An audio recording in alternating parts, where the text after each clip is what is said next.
여기 한 외국인 여성 스트리머가 있습니다. 웃는 얼굴로 한국의 라면 먹기에 도전하는 먹방을 하겠다고 밝힌 그녀. 자신만만하게 라면을 한 입, 두 입 먹는데 점점 표정이 안 좋아집니다. 그러다 결국 10분 만에 방송을 종료해버렸는데요. 대체 무슨 일이 일어난 걸까요? 유튜브를 비롯한 영상 플랫폼과 다양한 스트리밍 플랫폼의 인기로 전 세계 사람들에게 개인 방송은 아주 익숙하고 흔한 것이 되었습니다. 누구나 영상을 찍어 편집해 올리고 때로는 실시간으로 방송을 진행하며 자신의 방송을 보는 사람들과 소통하곤 하죠. 이렇게 개인 방송이 인기를 끌면서 전 세계 사람들이 공통적으로 사용하는 한국어가 있습니다. 바로 먹방인데요. 먹는 방송의 줄임말인 먹방은 한국에서 처음 만들어진 신조어인데 한국의 스트리머들과 유튜버들이 해외에서 큰 인기를 끌면서 외국 사람들도 자연스럽게 먹방이라는 단어를 사용하게 된 겁니다. 물론 영어로는 먹는 방송을 먹방보다 더 깔끔하고 입에 착 달라붙게 줄여 말할 수 있는 방법이 없었던 이유도 있죠. 이렇게 먹방이 해외로 퍼져나가 전 세계인의 사랑을 받는 콘텐츠로 자리 잡은 데에는 음식을 맛있게 먹는 것이라는 행위 자체가 언어와 문화를 초월한 공감대를 형성할 수 있는 것이기 때문이었는데요. 또한 내가 먹지 못하는 음식이나 먹어보고 싶었던 음식 혹은 먹기 힘든 어마어마한 양을 나 대신 먹고 그걸 지켜보며 대리만족을 느낀다는 아주 단순한 충족감 역시 많은 사람들이 먹방 영상을 보게 만드는 이유이기도 합니다. 그렇기에 먹방의 인기는 사그라들지 않고 있는데요. 역시 한국이 유행시킨 먹방답게 전 세계 유튜브 인기 채널 순위에서 우리나라의 먹방 채널인 홍유, 제인, 햄지, 2032 항상 상위권을 차지하고 있을 정도죠.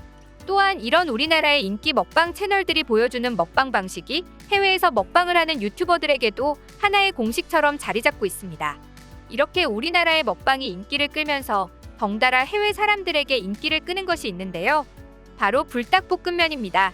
해외에서는 거의 라면계의 BTS라고도 불리는 불닭볶음면은 끝없이 추락하던 삼양식품을 라면 업계 상위권으로 이끈 1등 공신이며 그 덕분에 삼양라면은 현재 매출의 60% 이상이 해외로 수출된 라면에서 발생하는 등 어마어마한 인기를 끌고 있죠.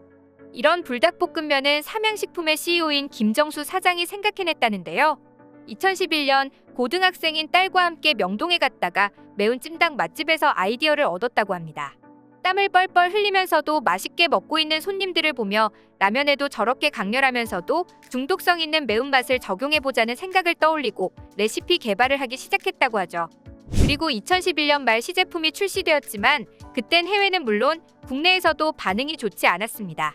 그때까지는 사람들이 국물 없는 라면을 어색하게 느낄 때였고 지나치게 매웠기 때문이죠. 그러나 조금 더 개량을 거쳐 출시한 정식 버전은 우리나라는 물론 해외에서도 폭발적인 반응을 이끌어냈습니다. 맵부심, 매운맛에 자부심을 가지고 있는 우리나라 사람들의 본능과 취향을 제대로 자극한 것이죠. 이렇게 일반 사람들뿐만 아니라 유명 먹방 유튜버들까지 너도 나도 앞다퉈 불닭볶음면을 먹기 시작하자 우리나라 먹방 유튜버들의 팬뿐만 아니라 해외 먹방 유튜버들까지도 불닭볶음면을 먹기 시작했고 강렬한 매운맛 덕분에 하나의 도전과제, 챌린지처럼 자리 잡게 되었습니다. 코리안 파이어 누들 챌린지, 불닭 스파이시 누들 챌린지 등의 이름으로 해외 먹방 유튜버들이 진행한 불닭볶음면 먹방을 보면 대부분 비슷한 반응입니다. 너무 매워서 어쩔 줄 몰라 하는데요. 해외의 한마트에는 불닭볶음면이 진열된 진열장 아래에 당신이 맵찔이라면 이 음식은 절대 시도하지 말 것, 특히 어린이에게는 추천하지 않는 정말로 매운 음식이다. 이게 얼마나 매운지 알고 싶다면 당신의 SNS에서 코리안 스파이시 누들 챌린지를 검색해보라라는 경고 문구가 적혀 있지만 사람들은 이 경고 문구를 보고서도 얼마나 매운지 궁금해서 사가고 실제로 눈물을 쏙 빼고 있다고 하죠. 불닭볶음면은 매운맛을 측정하는 스코빌 지수로 따졌을 때 4044 스코빌이라고 하는데요. 피망의 스코빌 지수가 0에서 25 스코빌, 풋고추의 스코빌 지수가 1500, 청양고추가 약 4000 스코빌부터 시작한다는 걸 생각하면 불닭볶음면 하나가 청양고추와 맞먹는다는 걸 알 수 있습니다. 그리고 불닭볶음면의 매운 정도는 여기서 끝이 아닙니다. 불닭볶음면보다 2.5배 더 매운 만스코빌의 핵불닭볶음면이 나오고 말았는데요. 도쿄에서 가장 매운 음식에 강한 사람이라고 자신을 지칭하는 일본 유튜버 이코는 핵불닭볶음면을 먹고 위가 놀란 것 같다. 딸꾹질이 멈추지 않는다라며 한국인은 정도껏이라는 말을 모르나라는 솔직한 반응을 보여주었는데요. 다른 일본의 먹방 유튜버 오카나 나나코 역시 핵불닭볶음면을 먹고 원래 면은 후루룩 빨아들이면서 먹지만 이건 그렇게 먹기 무섭다. 매운 게 기관지에 들어가면 대참사가 일어날 것 같다. 겨울에 집에서 불닭볶음면을 먹으면 몸이 따뜻해지기 때문에 난방이 필요 없다는 소감을 남기며 한국의 매운맛에 놀라움을 금치 못했죠. 이외에도 미국 등 다양한 해외 국가에서 불닭볶음면 먹방 챌린지의 인기는 끊이지 않습니다. 다만 준비를 잘못해 정말로 대참사가 일어나는 경우도 있긴 합니다. 영상 맨 처음에 소개해드렸던 미국의 여성 유튜버가 그런 경우인데요. 미스파이어라는 이름으로 트위치 스트리밍 방송과 유튜브 영상 활동을 같이 하는 이 여성도 한국의 매운 라면 챌린지에 도전했습니다. 꼬들꼬들하게 삶아놓은 면을 준비하고는 자신이 산 라면이라며 봉지를 보여주는데요. 그런데 그녀가 산 것은 불닭볶음면이 아니라 신라면이었습니다. 하지만 그녀는 자신이 무엇을 실수했는지 모르고 신라면 스프를 뿌려서는 비벼버립니다. 신라면의 맵기는 불닭볶음면보다 더 맵거나 한 것은 아니지만 국물에 넣어서 먹는 라면 스프를 국물 없이 비벼버리다 보니 더욱 맵고 짜게 느껴질 게 분명했죠.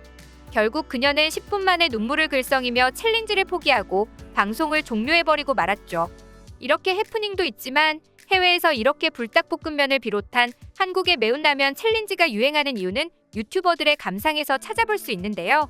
불닭볶음면의 맛을 본 많은 해외 유튜버들은 처음엔 한국인은 왜 이렇게 매운 걸 먹느냐는 반응을 보이다가도 나중에는 매운 걸 계속 먹다 보니 왠지 스트레스가 풀리고 뭔가 후련한 느낌이 드는 것 같다는 소감을 남기곤 하죠. 우리가 매운맛을 좋아하는 이유와 같은 이야기를 하고 있는 것입니다. 언어와 문화가 달라도 음식을 통해 느끼는 감정은 국가를 막론하고 비슷한 것 같은데요. 실제로 이렇게 매운 음식을 먹는 것이 우울감 해소에 도움을 준다는 연구 결과도 있습니다. 매운 음식을 먹으면 입에 고통을 느끼게 되고 이런 과정을 거치며 뇌에서는 엔도르핀과 아드레날린 분비를 촉진시키기 때문에 일시적으로 쾌감을 느끼게 해준다고 하죠. 그리고 이런 한국의 매운 음식에 대한 인기는 불닭볶음면에 그치지 않습니다. 미국 내에서 한국의 매운 음식이 선풍적인 인기를 끌자 CNN에서는 맵기로 유명한 한국의 음식들을 직접 먹어본 후 정말로 매운 한국 음식 탑7을 선정하기도 했는데요.